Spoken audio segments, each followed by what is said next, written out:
મિત્રો spectrum high school PS Patel 39 વર્ષનો મારો અનુભવ છે એનો હું ટીચિંગમાં ઉપયોગ કરું છું। મારી જુદી જુદી મેથડ જે હું સમજાવતો જાઉં છું। ગુજરાત રાજ્ય લેવલે કેઆરપી આરપી તેમજ શિક્ષણના તમામ ક્ષેત્રોમાં લેખન સહિત તમામ જગ્યાએ કામ કરેલું છે। એવા મારા બહોળા અનુભવનો હું ઉપયોગ મારા ટીચિંગ દરમિયાન કરું છું। મારો લાભ અવશ્ય લેજો એવું ખાસ જણાવું છું। Good morning all friends. ગઈકાલે આપણે બોરનો જે હાઇડ્રોજન પરમાણુ નમૂનો હતો એની મર્યાદાઓ શું હતી એ જોઈ ગયા। શું હતું બરોબર યાદ કરી લો। તો હાઇડ્રોજન પરમાણુ હોય કે પછી એક જ ઇલેક્ટ્રોન ધરાવતી પ્રણાલી હોય જેવી કે He+, Li2+, Be3+, એમના માટેના પરમાણુય વર્ણપટ જે છે તે બોર સિદ્ધાંતને આધારે સમજાવી શકાય છે। પરંતુ આધુનિક જે ઇલેક્ટ્રોસ્કોપિક પદ્ધતિ અમલમાં આવી તો એમાં એવું જોવા મળ્યું કે હાઇડ્રોજન વર્ણપટમાં ડબલેટ જોવા મળે છે। તો એ ડબલેટ શા માટે જોવા મળે છે એની સમજૂતી બોર સિદ્ધાંત દ્વારા મળી શકતી નથી। બીજી વાત, હાઇડ્રોજન સિવાયના અન્ય ભારે પરમાણુઓ જે છે, પરમાણુનો શબ્દ વાપરું છું ધ્યાન રાખજો। પેલા તો He+, Be3+, Li2+, એ બધા આયનો હતા, પણ હવે હું પરમાણુનો શબ્દ વાપરું છું, ભારે પરમાણુ હાઇડ્રોજન સિવાય। તો એમના પરમાણુય વર્ણપટ જે છે એની સમજૂતી બોર સિદ્ધાંતને આધારે મળી શકતી નથી। એ ઉપરાંત જે ડબલેટ છે, જો ચુંબકીય ક્ષેત્ર લાગુ પાડ્યું હોય તો જીમેન અસર અને વિદ્યુતીય ક્ષેત્ર લાગુ પાડ્યું હોય તો સ્ટાર્ક અસર જે ડબલેટનું વિપાટન દર્શાવે છે। તો શા માટે એની સમજૂતી નથી। અને બીજી એક મર્યાદા કે જ્યારે અણુ બને છે ત્યારે તેના પરમાણુઓ વચ્ચે રાસાયણિક બંધન જે છે એ કેવી રીતે થાય છે એની સમજૂતી પણ બોર સિદ્ધાંતમાં મેળવી શકાતી નથી। તો એ બોર સિદ્ધાંતની મર્યાદાઓ હતી, જેને કારણે હવે ક્વોન્ટમ યાંત્રિકી સિદ્ધાંત તરફ જવાની પ્રેરણા મળી। ચલો એના ક્વોન્ટમ યાંત્રિકી સિદ્ધાંત ઉપર જતા પહેલા આપણે બે બાબત ઉપર સ્પષ્ટીકરણ કરીએ, જેમાં દ્રવ્યનો તરંગ કણ દ્વૈતવાદ, દ્રવ્યનો શબ્દ વાપરું છું ધ્યાન રાખજો। દ્રવ્યનો તરંગ કણ દ્વૈતવાદ, તરંગ કણ દ્વૈતવાદ। ચલો 1924 ની અંદર ડ બ્રોગલી એક વૈજ્ઞાનિક થઈ ગયો। વૈજ્ઞાનિકનું નામ છે ડ બ્રોગલી। આ ડ બ્રોગલી નામના વૈજ્ઞાનિકે એવું દર્શાવ્યું કે જેમ વિકિરણ છે, કયા શબ્દો હું કહું છું એ બરોબર યાદ રાખજો। વિકિરણ, તો વિકિરણના આપણે ફોટોન તરીકે ઓળખીએ છીએ, ફોટોન। તો વિકિરણ ફોટોન છે જે વેગમાન ધરાવે છે। વેગમાન એ કયો ગુણધર્મ થયો મિત્રો? તો એ કણનો ગુણધર્મ છે। કણ પ્રકૃતિ હોય ત્યારે એ વેગમાન દર્શાવે। એ જ રીતે બીજું તરંગ લંબાઈ પણ દર્શાવે છે। ચલો તરંગ લંબાઈ કોણ દર્શાવે? તો જે તરંગ પ્રકૃતિ ધરાવતું હોય તે। એટલે વિકિરણ એ ફોટોનનું બનેલું છે જેમાં વેગમાન અને તરંગ લંબાઈ આ બંને ગુણધર્મો જોવા મળે છે, જે પૈકી વેગમાન તેની કણ પ્રકૃતિ માટેનો છે અને તરંગ લંબાઈ એની તરંગ પ્રકૃતિ દર્શાવે છે। તો એ જ પ્રમાણે દ્રવ્ય, હવે દ્રવ્ય શબ્દ ઉપર આવીએ છીએ। દ્રવ્ય જે ઇલેક્ટ્રોન માટે વપરાયું છે, ઇલેક્ટ્રોન માટે, તો એ પણ વેગવાન તેમજ તરંગ લંબાઈ ધરાવતો હોવો જોઈએ। દ્રવ્ય જે છે એટલે કે ઇલેક્ટ્રોન એ પણ વેગવાન તેમજ તરંગ લંબાઈ ધરાવતો હોવો જોઈએ। એટલે અર્થ એવો થયો કે દ્રવ્ય માટે વેગમાન એટલે કણનો ગુણધર્મ અને તરંગ લંબાઈ એટલે તરંગનો ગુણધર્મ। તો આમ દ્રવ્ય પણ વિકિરણની જેમ દ્રવ્ય વિકિરણની જેમ કણ અને તરંગ એમ બંને પ્રકૃતિ ધરાવે એમ તરંગ કણ દ્વૈતવાદ એવું દ બ્રોગલીએ રજૂઆત કરી. આ ગતિશીલ કણો જે હોય, હવે એને વધુ સ્પષ્ટતા કરી, ગતિશીલ કણો હોય તો એવા દ્રવ્યો જે છે એ હંમેશા વેગમાન અને તરંગ લંબાઈ ધરાવશે, જે કણ પ્રકૃતિ અને તરંગ પ્રકૃતિ ધરાવે છે. હવે આપણે તરંગ લંબાઈને લેમ્ડા કહીએ તો લેમ્ડા બરાબર h/mv. આ સૂત્ર દ બ્રોગલીના સૂત્ર તરીકે ઓળખાશે મિત્રો. આપણે ગણતરી માટે જરૂર પડશે તરંગ લંબાઈ લેમ્ડા બરાબર h મેક્સ પ્લાન્ક અચળાંક, m એટલે માસ ઓફ ધ જે દ્રવ્ય કણ હોય તેનું માસ, ઇલેક્ટ્રોન હોય તો ઇલેક્ટ્રોન, તો આ માસ, v એટલે એનો વેગ, v એટલે વેગ, દળ ગુણ્યા વેગ કરીએ એટલે વેગમાન થઈ જાય મિત્રો. છેદમાં લીધું છે વેગમાન છે તો બરાબર આવું પણ કહી શકાય h/p. દ બ્રોગલીએ જ્યારે આ રજૂઆત કરી ત્યાર પછી ઇલેક્ટ્રોન પુંજ જે છે એમાં વિવર્તન દર્શાવી શકાયું. ઇલેક્ટ્રોન પુંજ, ઇલેક્ટ્રોનનો સમૂહ, તો તેમાં વિવર્તન જોવા મળ્યું. એ એની તરંગ લંબાઈ એટલે કે તરંગનો ગુણધર્મ ધરાવે છે એવું કહી શકાય, કારણ કે એમાં વિવર્તન થતું હતું. તો આમ ઇલેક્ટ્રોન માઇક્રોસ્કોપ જે બનાવવામાં આવ્યું એ ઇલેક્ટ્રોન માઇક્રોસ્કોપમાં આ સિદ્ધાંતનો ઉપયોગ થયેલો છે કે ઇલેક્ટ્રોન તરંગ પ્રકૃતિ ધરાવે છે. જે સાદા માઇક્રોસ્કોપ હોય છે જેને સૂક્ષ્મદર્શક યંત્ર કહેવામાં આવે છે, એ સૂક્ષ્મદર્શક યંત્રમાં પ્રકાશ તરંગ પ્રકૃતિ ધરાવે છે એ સિદ્ધાંતનો ઉપયોગ થયેલો છે. બરોબર ધ્યાન રાખીશું. સૂક્ષ્મદર્શક યંત્ર જે છે એમાં પ્રકાશની તરંગ પ્રકૃતિ નો સ્વીકાર થયેલો છે અને એના ઉપર એની રચના થયેલી છે. જ્યારે જે ઇલેક્ટ્રોન માઇક્રોસ્કોપ છે, ઇલેક્ટ્રોન માઇક્રોસ્કોપ એ જે ઇલેક્ટ્રોન છે એ તરંગ પ્રકૃતિ ધરાવે છે. ઇલેક્ટ્રોન જે દ્રવ્ય કણ છે, ઇલેક્ટ્રોનની તરંગ પ્રકૃતિનો ઉપયોગ થયેલો છે. શાળા મિત્રો ઇલેક્ટ્રોન માઇક્રોસ્કોપમાં, ઇલેક્ટ્રોન માઇક્રોસ્કોપ એવું છે કે અત્યંત સૂક્ષ્મ વસ્તુને પણ તે 150 લાખ ગણી આવર્તન એટલે કે મોટી કરીને બતાવી શકે છે. 150 લાખ, લાખ શબ્દ છે ધ્યાન રાખજો. 150 ગણી એવું નથી. કોઈ પણ સૂક્ષ્મ વસ્તુ હોય તો એને 150 લાખ ગણી મોટી કરીને, આવર્તન કરીને એટલે મોટી કરીને દર્શાવી શકે છે. આવર્તન કરી શકે છે. આ એની ઇલેક્ટ્રોન માઇક્રોસ્કોપની ખૂબી છે મિત્રો. ધ્યાન રાખીશું. જે અત્યંત સૂક્ષ્મ નાની વસ્તુઓને પણ 150 લાખ ગણી મોટા સ્વરૂપે દર્શાવી શકે છે. આ દ બ્રોગલીનો સિદ્ધાંત છે. દ બ્રોગલીએ વધુ સ્પષ્ટતા એ કરી કે જે ભારે પદાર્થો છે, હવે કયા શબ્દો ઉપર આવું છે જોજો. અહીંયા એને એવું કહ્યું કે ગતિશીલ પદાર્થો હોવા જોઈએ. પહેલી તો વાત ગતિશીલ પદાર્થો. ચલો, પણ એમાં ભારે પદાર્થો જ્યારે હોય, ભારે પદાર્થ, ચલો ભારે પદાર્થ હોય તો દળ m કેવું થવાનું? બહુ મોટું. હવે જો દળ m મોટું હોય તો વેગમાન શું થઈ જાય? વધારે ઊંચું થઈ જાય. p એટલે પણ વેગમાન વધારે ઊંચું થઈ જાય. h તો અચળ સંખ્યા છે, છેદ મોટો થઈ જવાનો, તો લેમ્ડા શું થઈ જાય? અત્યંત સૂક્ષ્મ. માટે ભારે પદાર્થો હોય તો એમાં લેમ્ડા અત્યંત સૂક્ષ્મ હોય, અત્યંત સૂક્ષ્મ. એટલે એનો અર્થ એવો થયો કે તેમની તે તરંગ પ્રકૃતિ દર્શાવશે નહીં.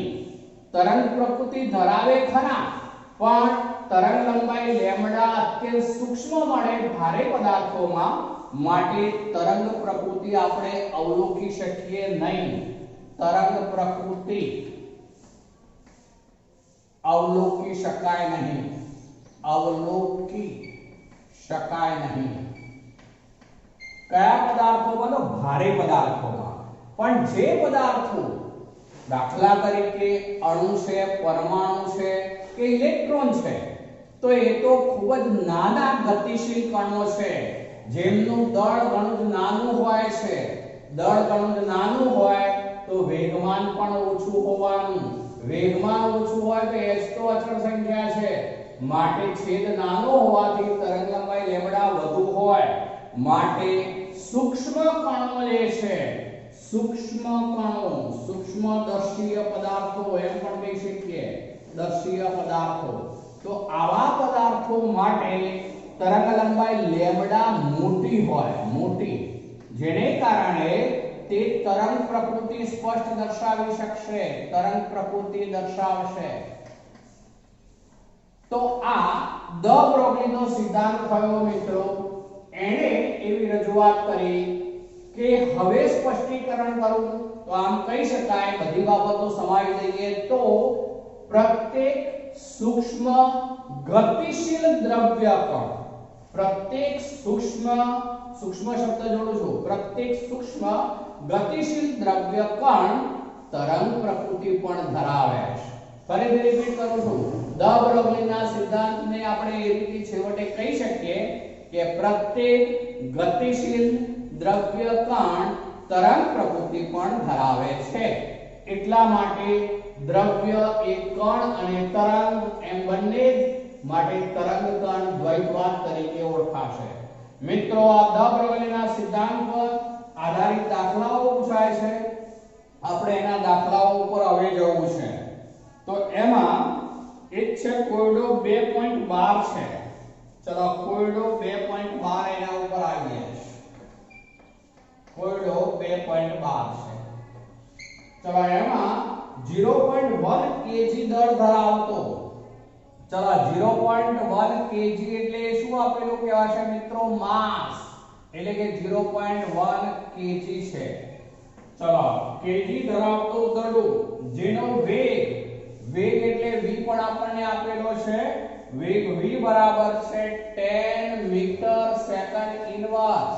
10 મીટર સેકન્ડ ઇન્વર્સ છે મિત્રો. ચલો તો વેગ પણ છે આપણી પાસે, તેની તરંગ લંબાઈ ગણો. હવે આ બંનેના પહેલા એકમ જોઈ લેવાના. બંને એકમ કયા છે? mks છે. જુઓ kg છે, પેલું મીટર સેકન્ડ ઇન્વર્સ છે. હવે આપણે આ સૂત્રમાં કિંમત જ મૂકવાની રહી. તરંગ લંબાઈ લેમ્બડા શોધો એવું કહ્યું છે ને, તો તરંગ લંબાઈ લેમ્બડા બરાબર h/mv. ચલો h બરાબર શું મિત્રો? યાદ કરી લો, 6.6 તો 6 ગુણ્યા 10⁻34 જૂલ સેકન્ડ અપોન, ચલો આ છે 0.1 kg, 0.1 kg અને પેલું છે જે એ v છે. ચલો v નું મૂલ્ય છે 10 મીટર સેકન્ડ ઇન્વર્સ. હવે શું કહું છું એ બરોબર ધ્યાન રાખજો. આ જે જૂલ છે, આ જૂલ, એને આપણે બીજા સ્વરૂપે લખવું હોય તો આવું લખી શકાય, kg મીટર સ્ક્વેર. શું બોલું છું એ ધ્યાન રાખજો. જૂલ નો એકમ આવો છે kg metre square second raise to -2. શાનો મેં આ એકમ લખ્યો? તો જૂલ નો. બરાબર સમજો, જૂલ નો એકમ છે kg metre square second raise to -2 એવું કહી શકાશે જૂલ ની જગ્યાએ. હવે આ s છે એ લખી દઉં છું, જોજો પહેલા, ગુણ્યા s. એકમની વાત પહેલા કરી લઉં છું. અહીંયા kg તો આ kg મેં લખી દીધા, આ મીટર તો આ મીટર લખી દીધા મેં, અને આ સેકન્ડ ઇન્વર્સ, સેકન્ડ ઇન્વર્સ. હવે જુઓ મિત્રો, આ સેકન્ડ ઇન્વર્સ ઉપર જશે એટલે આ સેકન્ડ નો વર્ગ થઈ જશે, જે આ સેકન્ડ રેઝ ટુ -2 સાથે ઉડી જશે. આને ઉડાડી દીધું. ફરીથી બોલું છું, સેકન્ડ ઇન્વર્સ છે, ઉપર જશે એટલે સેકન્ડ નો વર્ગ થઈ જશે ને, અને આ સેકન્ડ રેઝ ટુ -2 છે, બંને ઉડી જાય. ચલો kg બંને ઉડી જાય. ચલો આ મીટર ઉપર લઈ ગયા, બાકી શું રહે? મીટર. તો આનો જવાબ જે આવશે એ મીટરમાં થશે મિત્રો. એનો જવાબ જે છે એ 6.626 ગુણ્યા 10 -34 મીટર થઈ જશે. જો આ 0.1 એટલે 1 ભાગ્યા 10 10 સાથે ઉડાડી દીધા તો જે અંશમાં છે એ જ થશે. પણ હવે તરંગ લંબાઈ લેમ્બડા નો એકમ કયો થઈ ગયો તો મીટરમાં જવાબ આવ્યો મિત્રો, ધ્યાન રાખજો. ચલો તો આ કોયડો 2.12 હતો. હવે આપણે કોયડા 2.13 ઉપર જઈએ. ચલો આ બાજુ લઉં છું કોયડો 2.13.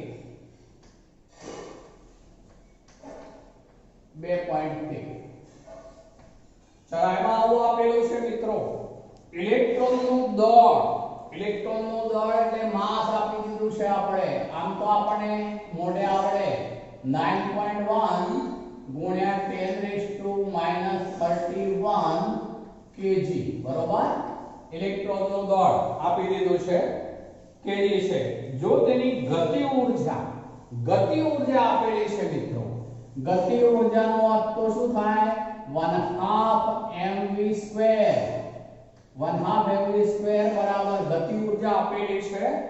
ગતિ ઊર્જા 3 × 10⁻25 જૂલ.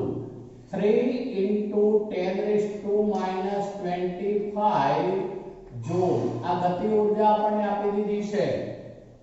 જૂલ હોય તો તરંગ લંબાઈ ગણો. ચલો હવે મિત્રો તરંગ લંબાઈ ગણવા માટેનું તો સૂત્ર આપણું આ છે, લેમ્બડા બરાબર h/mv, બરોબર. ફરીથી બોલું છું, તરંગ લંબાઈ લેમ્બડા માટે h/mv. h તો આપણે આ કિંમત મૂકી શકીશું, m જોઈશે અને v જોઈશે. m છે આપણી પાસે જુઓ, પણ v એટલો નથી, તો આપણે જે 1/2 mv² છે એમાંથી વેગ v નું મૂલ્ય શોધી કાઢવું પડશે.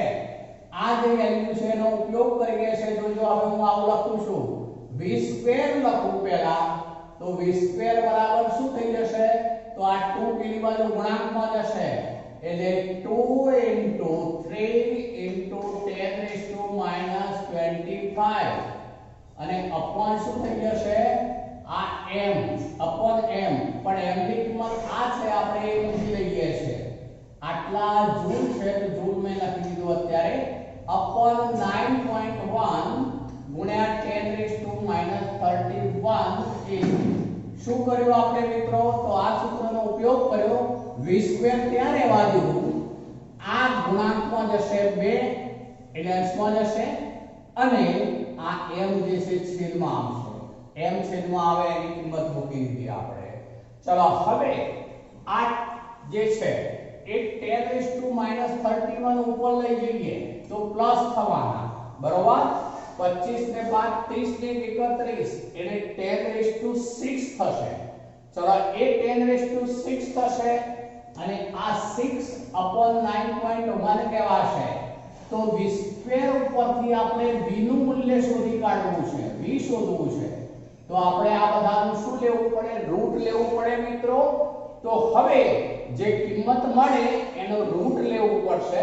તો એનો રૂટની કિંમત જે છે એ મિત્રો થાય છે 812 v બરાબર 812 મીટર સેકન્ડ ઇન્વર્સ. મિત્રો તમને એવું થશે કે આમાં તો ક્યાંય એકમમાં મીટર નથી, ક્યાંથી આવ્યો? તો પહેલી એક વાત, MKS પદ્ધતિમાં વેગનો એકમ કયો હોય યાદ કરો, તો મીટર સેકન્ડ ઇન્વર્સ. હવે આ જૂલ જે છે એ જૂલની કિંમત આપણે આ મૂકી દીધી, આ ઉપર જે મૂકી દીધી અહીંયા એ આટલી કિંમત, આ જૂલની કિંમત ત્યાં મૂકી દીધી. kg જુઓ, kg મીટર સ્ક્વેર સેકન્ડ⁻². જો હવે હું એક સ્વરૂપમાં લખી દઉં છું, અહીંયા ધ્યાન રાખજો, આ કાઢી નાખું છું જૂલ અને આવું લખી દઉં છું kg પછી મીટર સ્ક્વેર અને સેકન્ડ⁻², બરોબર ને. તો આ kg ઉડી જાય, જુઓ kg ઉડી ગયું. પછી રૂટ લઈશું એટલે મીટર સ્ક્વેર નો રૂટ મીટર હશે અને સેકન્ડ⁻² નું શું થઈ જશે? Second inverse. તો આ વેગ v આવી ગયો. મેં ફરીથી એકવાર બોલું છું, જો v² હતું, આ v² નું સાદુરૂપ કરીએ ત્યારબાદ રૂટ લેવું પડે, વર્ગમૂળ એટલે વર્ગમૂળ લેવા માટે આપણે શું કરવું પડે? તો ફરીથી એકવાર બોલું છું. આમ તો આ 10⁻31 ઉપર જાય, બરોબર? 10⁻31 ઉપર જાય એટલે 10⁶ બાકી રહે. આ ગુણોત્તર આપણે જો શોધીશું તો 0. સમથિંગ 0.8 સમથિંગ થશે. એને હવે આ સ્વરૂપમાં આપણે રૂટ લેવા. આ રૂટ લીધા પછી, વર્ગમૂળ લીધા પછી 812 મીટર સેકન્ડ ઇન્વર્સ થશે. મિત્રો, વર્ગમૂળ લેવું હોય તો આપણે એવું કરવું પડે કે જે અહીંયા રૂટ લેવાની જે સંખ્યા હોય એનો log જોવો પડે, એના ભાગ્યા 2 કરીએ, જે આવે એનો એન્ટિલોગ જોવો પડે, ત્યારે રૂટ નીકળે. તો એ રીતે રૂટ જોવાનું. ચલો, આપણી પાસે હવે v આવી ગયું છે. હવે શોધવું છે આપણે લેમ્ડા. તો લેમ્ડા બરાબર h/mv. ચલો, h ની કિંમત 6.626 ગુણ્યા 10⁻34 જૂલ સેકન્ડ અપોન, ચલો, m ની કિંમત કેટલી છે? 9.1 ગુણ્યા 10⁻31 kg into v. ચલો, અહીંયા જૂલ ની કિંમત આપણે મૂકી દઈએ સીધી. ચલો, જૂલ ની જગ્યાએ શું લખાશે? તો ફરીથી બોલું છું, kg મીટર સ્ક્વેર (10⁻²) અને ઇન્ટુ પેલું સેકન્ડ એમને જુદું પાડી દીધું મેં. આ kg ઇન્ટુ, ચલો, બીજું v 812 મીટર સેકન્ડ ઇન્વર્સ. ચલો મિત્રો, આ જશે ઉપર એટલે સેકન્ડ સ્ક્વેર થશે ને આ સેકન્ડ ઇન્વર્સ આ ઉડી ગયું. ચલો, આ kg ઉડી ગયું. ચલો, આ m છે ને આ m સ્ક્વેર છે એટલે એક m ઉડી જશે એટલે ઉપર જશે એટલે m માં જવાબ આવી જશે. આ લેમ્ડા થઈ જશે. લેમ્ડા બરાબર, ચલો, એનો જવાબ થશે મિત્રો 8967 ગુણ્યા 10 જે છે એ -10 મીટર. આ મીટરમાં જવાબ થયો. લેમ્ડા બરાબર 8967 ગુણ્યા 10 મીટર. હવે આપણે નેનોમીટરમાં ફેરવવું હોય મિત્રો તો યાદ કરો, નેનોમીટરમાં ફેરવવું હોય તો આપણે 10⁻9 લાવવા પડે. તો હું આવું ચેન્જ કરી શકું? જો આ 896.7, એક દશક ચિહ્ન આપણે નાનો બનાવ્યો તો આ મોટો બને એટલે કે 10⁻9, પણ આ મીટર જ કહેવાય. ત્યારે હવે એને નેનોમીટરમાં લખવું હોય તો આવું થઈ જશે મિત્રો 896.7 આ નેનોમીટર.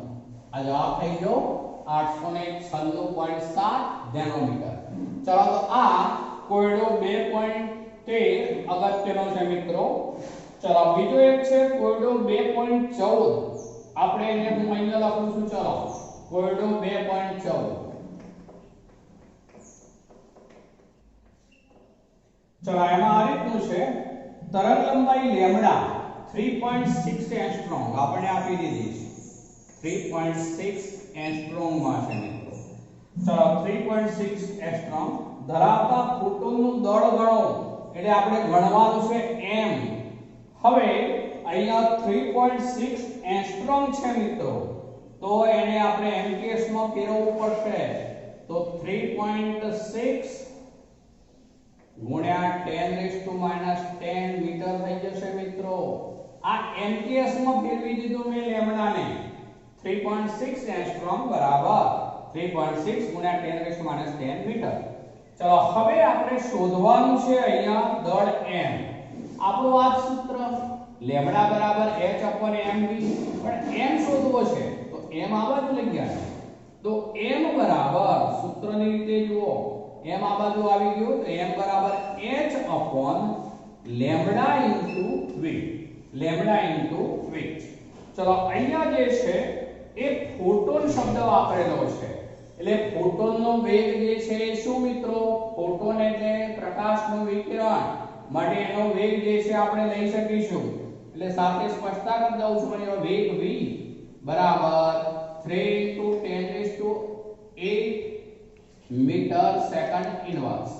ચલો, હવે આપણે આમાં કિંમતો મૂકી દઈએ તો h ની કિંમત 6.626 ગુણ્યા 10⁻34 બરોબર 10⁻34 અહીંયા આ kg metre square second into second અમે આ જે એકમ આપણે વાપરીએ છીએ આખો લીધો જૂલની જગ્યાએ અપોન લેમ્ડા લેમ્ડા છે 3.6 ગુણ્યા 10⁻10 મીટરમાં છે ઇન્ટુ વેગ v થયો 3 * 10⁸ મીટર સેકન્ડ ઇન્વર્સ બરોબર મિત્રો ચલો હવે અહીંયા જે છે પહેલા એકમની વાત કરી લઈએ આ મીટર એટલે મીટરનો વર્ગ અને આ મીટરનો વર્ગ કેન્સલ આ ઉપર જશે એટલે સેકન્ડ સ્ક્વેર અને સેકન્ડ⁻2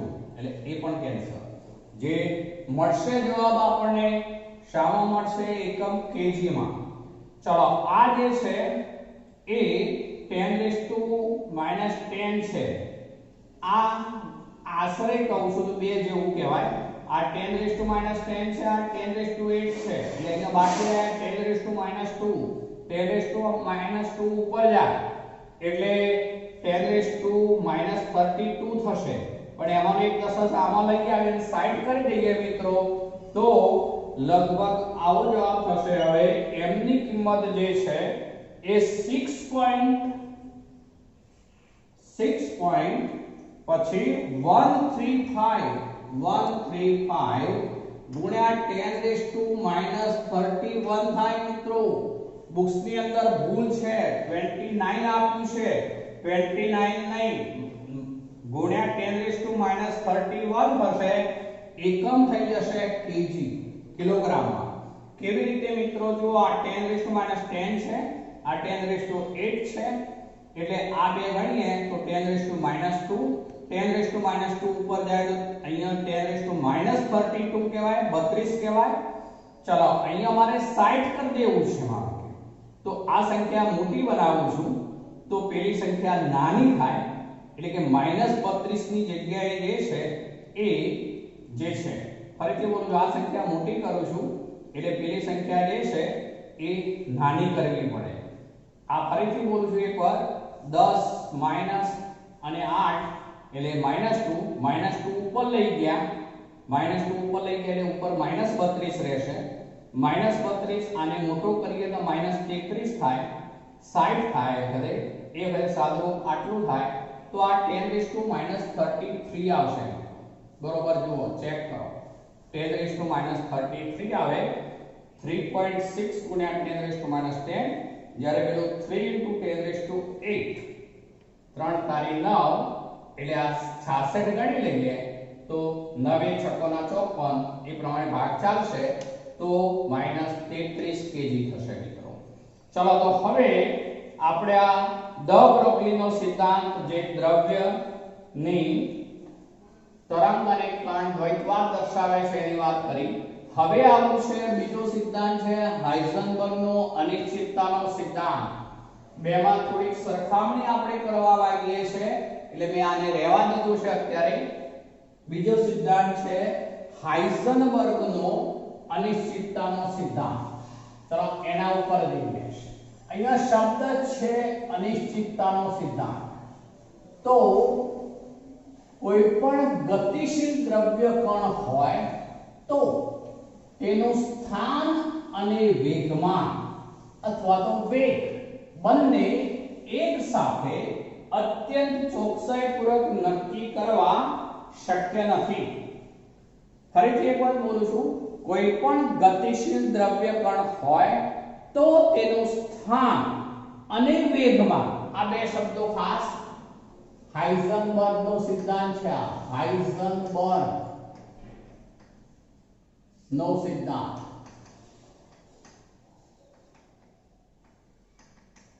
ગતિશીલ દ્રવ્ય કણ હોય ગતિશીલ શબ્દ છે ગતિશીલ દ્રવ્ય કણ નું સ્થાન એક તો શબ્દ અને વેગમાન વેગમાન પણ લેવાય અથવા વેગ પણ લઈ શકાય.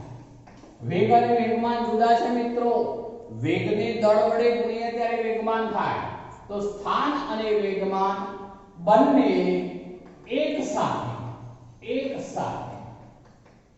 અત્યંત ચોકસાઈપૂર્વક નક્કી કરી શકાતા નથી. એક સાથે ચોકસાઈપૂર્વક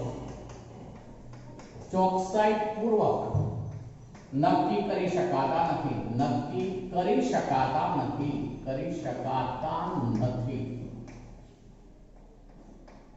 જો તેમના સ્થાનમાં જોવા મળતી અનિશ્ચિતતા, હવે સ્થાન એ અંતર દર્શાવે એટલે એને x સિમ્બોલ આપવામાં આવે છે. અનિશ્ચિતતા એટલે તફાવત એટલે ડેલ્ટા સિમ્બોલ હોય મિત્રો. જો તેના સ્થાનમાં જોવા મળતી અનિશ્ચિતતા ડેલ્ટા x અને તેના વેગમાનમાં જોવા મળતી અનિશ્ચિતતા, ચલો વેગમાનને આપણે p કહ્યું આગળ ઉપર. p એટલે વેગમાન. અહીંયા આપણે લીધું હતું દ બ્રોગ્લીના સિદ્ધાંતમાં જે આ p એટલે વેગમાન. તો વેગમાનમાં અનિશ્ચિતતા તો એ ડેલ્ટા p કહેવાશે. તો આ બંનેનો ગુણાકાર જે છે delta x delta p is greater than equal to h upon 4 pi. આવું સૂત્ર થશે મિત્રો. Delta x delta p is greater than equal to h upon 4 pi. Delta x એટલે સ્થાનમાં ફેરફાર, અનિશ્ચિતતા બીજો શબ્દ. આ વેગમાનમાં અનિશ્ચિતતા શબ્દ વાપરું છું. is greater than equal to h upon 4 pi. આ હાઇઝનબર્ગના સિદ્ધાંતનું ગાણિતીય સ્વરૂપ. એટલે બીજી રીતે એવું કહી શકાય કે ગતિશીલ દ્રવ્ય કણના સ્થાનમાં જોવા મળતી અનિશ્ચિતતા ડેલ્ટા p અને વેગમાનમાં જોવા મળતી અનિશ્ચિતતા ડેલ્ટા p, સ્થાનમાં જોવા મળતી અનિશ્ચિતતા ડેલ્ટા x અને વેગમાનમાં જોવા મળતી અનિશ્ચિતતા ડેલ્ટા p બંનેનો ગુણાકાર h upon 4 pi જેટલો અથવા તેથી વધુ હોય છે. એ પણ હાઇઝનબર્ગના સિદ્ધાંતનું બીજું સ્વરૂપ કહેવાશે. ફરીથી બોલું છું. ગતિશીલ દ્રવ્ય કણના સ્થાનમાં જોવા મળતી અનિશ્ચિતતા ડેલ્ટા x અને વેગમાનમાં જોવા મળતી અનિશ્ચિતતા ડેલ્ટા p હોય તો તે બંનેનો ગુણાકાર h upon 4 pi જેટલો અથવા તેથી વધુ હોય છે, જેને પણ હાઇઝનબર્ગના સિદ્ધાંત તરીકે ઓળખાશે. હવે મિત્રો આ હાઇઝનબર્ગે જે સિદ્ધાંત રજૂ કર્યો, અહીંયા ડેલ્ટા p છે, હું આવું મૂકી શકું ત્યાં ડેલ્ટા, જો આવું કરી દઉં છું માટે ડેલ્ટા x અને ડેલ્ટા p ની જગ્યાએ આવું મૂકી શકાય m, એટલે જો કૌંસની અંદર મૂકી દઉં છું પહેલા તો m ડેલ્ટા v આ p ની જગ્યાએ મૂકી દીધું મેં. તો is greater than equal to h upon 4 pi. એને હું આ સ્વરૂપમાં હવે ફેરવી શકું જ્યારે ગણતરી કરવાની હોય ત્યારે ડેલ્ટા x ડેલ્ટા v લઉં છું. માટે બંને તફાવત આપણે લીધા તો બરાબર કરી દઉં છું. હવે ગણતરી કરવાની હોય ત્યારે આવું લેવું પડશે h upon 4 pi. આ m છેદમાં જાય મિત્રો. m ગણતરી કરવાનો હોય દાખલાઓમાં આપણે બરાબરનું ચિહ્ન લેવું પડશે. એટલે આ સ્થાનમાં જોવા મળતી અનિશ્ચિતતા, આ વેગમાં જોવા મળતી અનિશ્ચિતતા. એટલે તમે શરૂઆતમાં અહીંયા સ્થાન અને વેગમાન પણ લેવાય. આ વેગમાન છે, આખું દળ ગુણ્યા વેગમાં થતો ફેરફાર, અથવા તો વેગ એકલો પણ લેવાય ડેલ્ટા v. એટલે બંને લીધા છે. તો આ સમીકરણ પણ દાખલાઓ ગણવા માટે આપણે ઉપયોગમાં લેવું પડશે. ડેલ્ટા x ડેલ્ટા v બરાબર h upon 4 pi m. હવે મિત્રો આ જે હાઇઝનબર્ગનો સિદ્ધાંત છે એ જે મોટા ગતિશીલ દ્રવ્ય કણો હોય તેમને માટે આપણે ગણતરી કરીએ તો શું થાય એ સમજાવું છું. જોજો. આપણે માનો કે આવું લઈએ છે 1 મિલીગ્રામ દળ ધરાવતો એક પદાર્થ લઈએ છે. 1 મિલીગ્રામ તો 1 મિલીગ્રામ દળ ધરાવતો પદાર્થ હોય તો એનું દળ લખાશે 10⁻⁶ kg. બરોબર? 10⁻⁶ kg લખાશે મિત્રો. હવે આપણે એમાં આ કિંમતો જે છે એના ઉપરથી આપણે કિંમતો શોધવી છે. આ એક ઉદાહરણ લઉં છું, ધ્યાન રાખજો. 1 મિલીગ્રામ દળ ધરાવતો પદાર્થ છે તો એને માટે ડેલ્ટા x ડેલ્ટા v આ બંને જે છે એનું મૂલ્ય શોધવું છે. તો ડેલ્ટા x ડેલ્ટા v બરાબર x ની કિંમત મૂકીએ છે. જુઓ મિત્રો 6.626 ગુણ્યા 10⁻34 પેલો એકમ લખીએ છે જૂલ ની જગ્યાએ kg metre square (10⁻²) into s upon ચલો 4 pi બરાબર 3.14. આમ તો મિત્રો એનું ચોક્કસ મૂલ્ય જે છે એ આપણે આવું લઈ શકીએ. ચોક્કસ મૂલ્ય 3.1416 છે. 1416 ગુણ્યા આપણે લેવું પડશે m જે 10⁻6 kg છે. 10⁻6 kg. ચાલો તો આનું જો આપણે સાદુરૂપ કરી દઈએ મિત્રો, જો આ kg કેન્સલ થઈ જશે મિત્રો. ચાલો તો એનું જે સાદુરૂપ લઈશું તો એનો આવો જવાબ થશે 10⁻28 મીટર સ્ક્વેર રહેશે મિત્રો. જો મીટર સ્ક્વેર અને આ 1 સેકન્ડ દૂર થશે એટલે સેકન્ડ ઇનવર્સ આવો એકમ થઈ જશે મિત્રો. એવો એકમ કેમ બને તો જુઓ સ્થાન જે છે એ મીટરમાં મપાય એટલે આ મીટર એકમ. જ્યારે આનો એકમ શું થવાનો મીટર સેકન્ડ ઇનવર્સ એટલે આ મીટર ઇન્ટુ મીટર એટલે મીટરનો સ્ક્વેર સેકન્ડ ઇનવર્સ. હવે મિત્રો 1 મિલીગ્રામ દળ ધરાવતો આપણે પદાર્થ લીધો તો એમાં સ્થાન અને વેગમાં જોવા મળતી અનિશ્ચિતતા નું મૂલ્ય અત્યંત સૂક્ષ્મ છે. જો -28 અત્યંત સૂક્ષ્મ એટલે એનો અર્થ એવો થયો કે મોટા જે પદાર્થો હોય સ્થૂળદર્શીય કહેવાય. આ સ્થૂળદર્શીય શબ્દ વપરાય. સ્થૂળદર્શીય, દર્શી એટલે દેખાવે. સ્થૂળ એટલે મોટા પદાર્થો હોય તો એ વખતે આપણે આ બેનો ગુણાકાર લઈએ તો વેલ્યુ અત્યંત સૂક્ષ્મ મળશે. આ એવું દર્શાવે છે કે એવા પદાર્થો માટે હાઇઝનબર્ગનો સિદ્ધાંત લાગુ પાડી શકાય નહીં. પણ હવે ઇલેક્ટ્રોન માટે લઈએ આપણે. જોજો સૂક્ષ્મ કણ તો હવે સૂક્ષ્મદર્શીય કણ, સૂક્ષ્મદર્શીય એમાં ઇલેક્ટ્રોન માટે લઈએ. ચલો તો શું થવાનું મિત્રો? જો ડેલ્ટા x ડેલ્ટા v બરાબર 6.626 ગુણ્યા 10⁻34 kg metre square (10⁻² into second upon 4 into 3.1416 into આની જગ્યાએ આવે ઇલેક્ટ્રોનનો દળ. મિત્રો ઇલેક્ટ્રોનનો દળ કેટલો? હવે મોઢે થઈ જવું જોઈએ. 9.1 ગુણ્યા 10⁻31 kg. ચલો હવે આ kg કેન્સલ થઈ જશે મિત્રો. પેલો એકમમાં સેકન્ડ ઇનવર્સ થઈ જશે. અહીંયા 10⁻31 છે ઉપર લઈ જઈશું મિત્રો. એટલે હવે આ જે છે એનો જવાબ થશે 10⁻4 મીટર સ્ક્વેર સેકન્ડ ઇનવર્સ. હવે જુઓ મિત્રો, જ્યારે 1 મિલીગ્રામ જેટલો એટલે કે સ્થૂળદર્શીય પદાર્થ મોટો પદાર્થ હોય તો ભલે એ ગતિશીલ દ્રવ્ય કણ હોય પણ એના સ્થાન અને વેગમાન જે છે એમાં કે અત્યંત સૂક્ષ્મ તફાવત હોય માટે તેને આપણે એ બાબત નેગ્લેક્ટ કરીએ તો ચાલે, અવગણીએ તો ચાલે. પણ સૂક્ષ્મદર્શીય પદાર્થો જેવા કે ઇલેક્ટ્રોન છે તો ઇલેક્ટ્રોન માટે તો આ વેલ્યુ ઘણી મોટી કહેવાય. જુઓ મિત્રો આ 10⁻28 અત્યંત નાની કહેવાશે, જ્યારે આ 10⁻4 છે એટલે ઘણી મોટી કહેવાશે. અને માટે આવા સૂક્ષ્મદર્શીય પદાર્થો માટે સ્થાનમાં અનિશ્ચિતતા, વેગમાં અનિશ્ચિતતા આપણે અવગણી શકીએ નહીં અને માટે જ ઇલેક્ટ્રોન જે ગતિશીલ સૂક્ષ્મ કણ છે એનો સ્થાન અને વેગમાન બંને એક સાથે અત્યંત ચોકસાઈપૂર્વક નક્કી કરી શકાશે નહીં.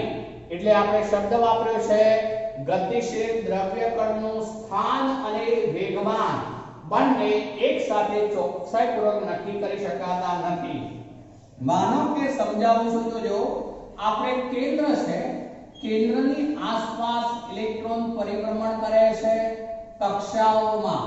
આ પરિભ્રમણ કરે છે કક્ષાઓમાં ઇલેક્ટ્રોન છે માનો કે. હવે આપણે ઇલેક્ટ્રોનનું સ્થાન નક્કી કરવું હોય તો સાદી વાત કરું છું, હું અત્યારે આ સ્થિતિમાં આ એક્શનથી ઊભો છું એવું તમારે સાબિત કરવું હોય તો મારો ફોટોગ્રાફ લેવો પડે. મારો ફોટોગ્રાફ લેવા માટે તમારે શું કરવું પડે તો મારા ઉપર ફ્લેશ આપાત કરવી પડે, પ્રકાશનું વિકિરણ ફ્લેશ આપાત કરવી પડે. તો અહીંયા પણ આ ઇલેક્ટ્રોનનું સ્થાન અહીંયા છે એવું નક્કી કરવા માટે તેના ઉપર આ લેમ્ડા તરંગલંબાઈ ધરાવતું વિકિરણ આપાત કરવું પડે. પણ આવું વિકિરણ એ ઊર્જા ધરાવે છે.